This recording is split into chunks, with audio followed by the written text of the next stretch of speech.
সরকারি চাকরি অধ্যাদেশ ২০২৫ অনুমোদনের প্রতিবাদে টানা তৃতীয় দিনের মতো বিক্ষোভ করছেন বিভিন্ন মন্ত্রণালয় ও বিভাগের কর্মচারীরা। বিক্ষোভকারীদের উদ্দেশ্যে জাতীয় নাগরিক পার্টির দক্ষিণাঞ্চলের মুখ্য সংগঠক আসনাদ আব্দুল্লাহ বলেছেন, সরকারি সংস্কার কাজে বাধা দিলে জনগণই তার বিকল্প খুঁজে নেবে। আপনারা মনে রাখবেন, এই জনগণ আপনাদের বিকল্প খুঁজে নেবে। আপনাদের এই ধরনের কোনো হিম্মত ছিল না ফ্যাসিবাদ সরকারকে প্রশ্নবিদ্ধ করার। আমরা কঠিন ভাষায়, শক্ত ভাষায়। সোমবার সকালে এনসিপির চট্টগ্রাম উত্তর জেলার পথসভা কর্মসূচি শুরুর আগে চট্টগ্রাম নগরের ২ নম্বর গেট এলাকার বিপ্লব উদ্যানে সাংবাদিকদের সঙ্গে কথা বলেন হাসনাত আব্দুল্লাহ।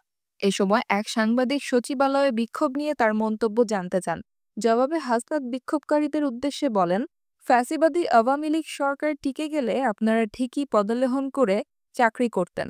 সুতরাং ৫ আগস্ট পরবর্তী বাংলাদেশে আপনারা যদি জনগণের মুখোমুখি দাঁড়িয়ে এই সরকারকে হুমকি দেন ও সংস্কার কার্যক্রমে বাধা দেন, তবে মনে রাখবেন জনগণই আপনাদের বিকল্প খুঁজে নেবে।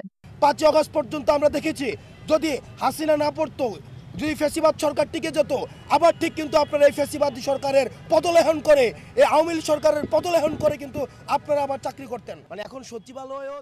আন্দোলনকারীদের উদ্দেশ্যে হাসনাত আরও বলেন, জুলাই অভ্যুত্থান চলাকালে আপনারা কালো ব্যাজ ধারণ করে শেখ হাসিনাকে সমর্থন জানিয়েছিলেন। এখন আপনারা অফিস চলতে দেবেন না বলে হুমকি দেন। ৫ আগস্টের আগে শেখ হাসিনার চোখে আঙুল দিয়ে শেখ হাসিনার ক্ষমতাকে প্রশ্নবিদ্ধ করে আপনারা কিন্তু কেউ পদত্যাগ করেন নাই। আমরা আপনাদেরকে বলতে চাই, যখন ৫ আগস্টের জুলাই গণঅভ্যুত্থান চলছিল, আপনারা কিন্তু কালো ব্যাজ ধারণ করে শেখ হাসিনাকে সমর্থন জানিয়ে আপনারা অফিস করেছেন। আপনারা কিন্তু এখন আপনারা হুমকি দেন যে আপনারা অফিস চলতে দিবেন না, আপনারা অফিস বন্ধ করে রাখবেন। ৫ আগস্ট কিন্তু আপনাদের এই হিম্মতটা ছিল না যে শেখ হাসিনার চোখে আঙুল দিয়ে শেখ হাসিনার ক্ষমতাকে প্রশ্নবিদ্ধ করে আপনারা কিন্তু তখন কেউ পদত্যাগ করেননি। আপনাদের একজন কর্মচারী। সরকারকে জিম্মি করলে পরিস্থিতি ভালো হবে না বলেও মন্তব্য করেন হাসনাত আব্দুল্লাহ।